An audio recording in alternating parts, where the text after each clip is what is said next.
どうも、ワンピースの尊く仮面 YouTuber、ゆえてなんぼのゆでろんです。ありがとうございます。いいね。チャンネル登録してね。今回考えたいのは、再度、ゴッドバレー事件とロックスです。ワノ国編が終わったら、ゴッドバレー事件とロックス海賊団について明かされる可能性がありますから、その秘密が明かされる前に、一応、考察者としては、その前に、過去に考えた考察も含めてまとめておきたいです。もちろん、新しい要素も追加しました。そしてこの動画は、ここまで1年半考えてきた、イム様考察シリーズのある意味で最終結論です。一緒に考えていきましょう。よろしくお願いします。ただしこうした非公式の考察を知ることによって、ワンピース本編を読む楽しみが損なわれると感じる方は、今すぐ動画をストップさせてください。よろしいでしょうか。行きましょう。ゴッドバレー事件を考える前に、まずはロックス海賊団の基本情報をおさらいしておきましょう。ロックス海賊団とはかつて世界最強と言われた海賊団で、船長は D であるロックス D ジーベック。ジーベックの野望は世界の王。ジーベック率いるロックスは海賊島蜂の巣に一つの儲け話のために集まったといい、そこには若き日の白ひげ、カイドウ、ビッグマン、金獅子の指揮、キャプテンジョンなど後の大海賊たちが集まっていました。ちなみに海賊島蜂の巣とはデイビーバックファイトが誕生した島であり、こちらの動画ではデイビーバックファイト編は800年前の出来事を匂わせていると考えました。よかったら一度見てみてください。このロックスの話は957話で戦国から語られました。957話の話数の語呂合わせは9号地。9号地でしょう。7は中国語で地位です。9号とは志や目的などが同じ人々が集まっているという意味です。つまり海賊島蜂の巣も、そしてゴッドバレーも9号地なのでしょう。覚えておいてください。9号地、海賊島蜂の巣に集まったのがロックス海賊団です。そんなロックス海賊団は38年前、ゴッドバレーという島でルフィの祖父、海軍の英雄モンキー D ガープと海賊王ゴールディ・ロジャーの2人と戦ったといいます。この時ガープとロジャーは天竜人とその奴隷たちを守るためにロックス D ジーベック率いるロックス海賊団と戦ったといいます。そんなロックスは世界のタブーに触れすぎたといいます。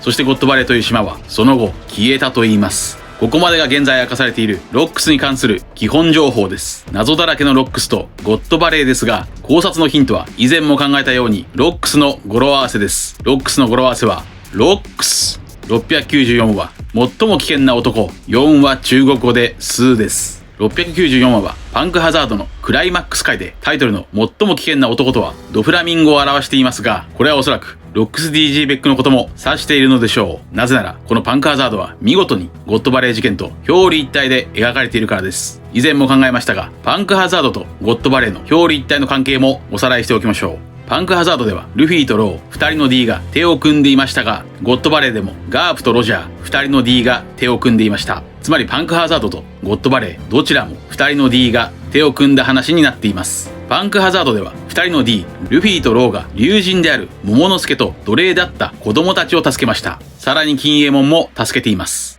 一方ゴッドバレーでは2人の D ガープとロジャーが天竜人とその奴隷たちを助けました。つまり竜神である桃之助とある意味で竜神である天竜人の竜神つながりがここに成立しています。となるとパンクハザードでバラバラだった金右衛門は誰とリンクするのでしょうか。それはおそらくシャンクスとバギーかもしれません。以前も考えましたが、ロジャーはおそらくゴッドバレーで当時1歳だったシャンクスとバギーの戦災孤児を拾って海賊見習いとして乗船させたと考えます。ロジャーとレイリーは966話で桃之助と日和2人の赤ちゃんを抱いて昔を思い出すなと言っていました。バラバラの身のバギーとバラバラの体だった金右衛門、赤髪シャンクスと赤鞘9人男だった金右衛門。金右衛門はシャンクスとバギー2人とリンクしたキャラクターかもしれません。しかもシャンクスとバギーは北極か南極かどちらが寒いのか喧嘩していましたが、これは赤犬と青生地が決闘をしたことで島の半分が灼熱、もう半分が極寒の地になったパンクハザードのイメージとリンクしているかもしれません。パンクハザードはシーザー曰くないようである島、つまり世界政府が隠蔽した秘密の島でした。ゴッドバレーも同じく秘密の島でした。ここまでがパンクハザードとゴッドバレーの同じ表裏一体です。しかし一点だけ真逆になっているのは、パンクハザードではモネが島を消し去ろうとしていましたが、これは失敗してパンクハザードは無事でした。一方ゴッドバレーは島ごと消し去っています。以上が694話ロックスからわかるパンクハザードとゴッドバレーの表裏一体です。ここから何がわかるのか。以前の動画ではパンクハザードでシーザーが人造悪魔の実スマイルの原料 SAD を作っていましたから、これと表裏一体になる神の実を作っていたのではないかと考えました。悪魔の実の反対、神の実です。この神の実とは天竜人の寿命を伸ばせる生命の木の果実ではないかとも考えました。それこそが世界のタブー、儲け話につながりそうだからです。今回はこの考察をさらに固める追加要素を提示していきます。まず、ゴッドバレーというネーミングを直訳すると神の谷ですが、ジーベックは世界のタブーに触れたと言いますから、ゴッドバレーとはゴッド、神バレー、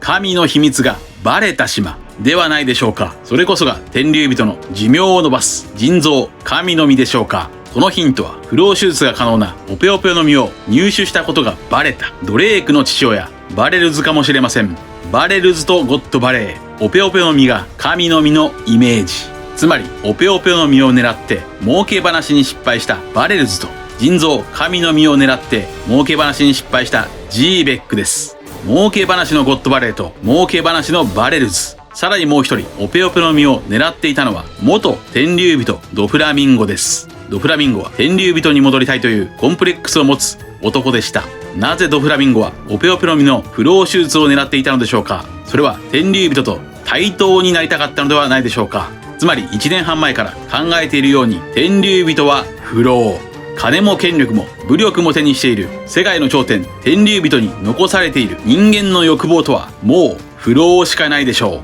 う。にもかかわらず天竜人が不老手術が可能になるオペオペの実にあまり執着していないことが不自然なわけです。つまりこれは天竜人たちがすでに不老を実現していると考えられるでしょう。それこそが寿命を伸ばせる腎臓、神の実でしょうか。そんな天竜人にコンプレックスを抱くドフラミンゴはロックスの語呂合わせ694は最も危険な男でも重なります。となると38年前のゴッドバレーでガープとロジャーがロックスから守ったという天竜人とはもしかすると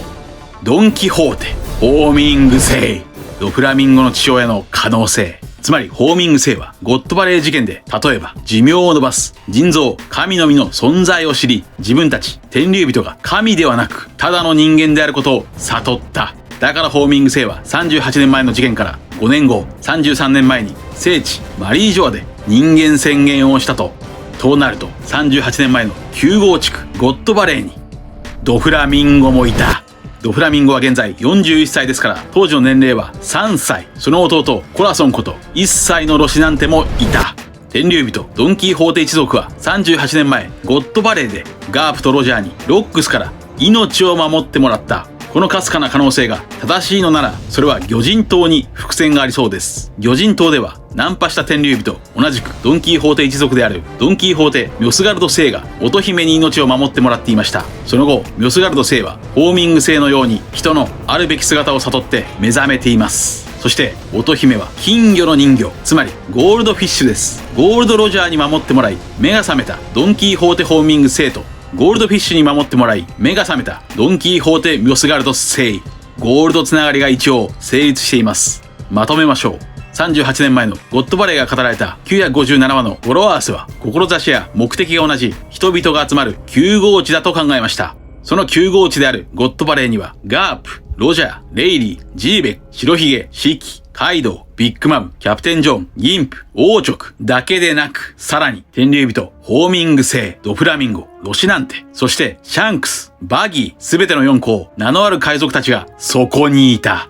そしてオペオペの実の儲け話を狙っていたバレルズとパンクハザードの人造悪魔の実の原料となる SAD 工場の表裏一体から天竜人はゴッドバレーで不老を実現する果実、生命の実、神の実を製造していたかもしれません。それこそがジーベックが言う儲け話であり、天竜人に代わって世界の王になるために狙っていた世界のタブーなのでしょうか。そして最後にこの考察を裏付ける過去の考察を追加しましょう。こちらの動画ではイム様の正体について考えました。そこでは扉絵連載下脱のうっかり正解暮らしはイム様と五老星を表していると考えました。下脱とは仏教で下脱したもの、つまり仏様、それはイム様。そして五老は五老星を表しており、下脱と五老はアラバスタで温泉を作っていました。この扉絵の構図はまさに聖地マリージョアのイム様と五老星でしょう。またまたこんなの偶然でしょ。そんな風に思われる方もいるでしょう。しかしまだあります。最後のこの動画の仕上げとして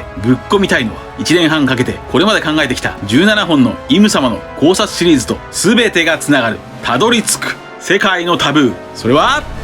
フロとフロー。下脱と五郎が風呂を作ったなら、イム様と五郎星は風呂を作っていた。ゴッドバレーで作られていたのは風呂を実現する神のみ。この考察が正しいかどうかは神のみぞ知る。以上です。皆さんはどう思われましたか？ご意見や考察してほしいなどがあればコメント欄までよろしくお願いします。ありがとうございました。チャンネル登録やコメントよろしくお願いします。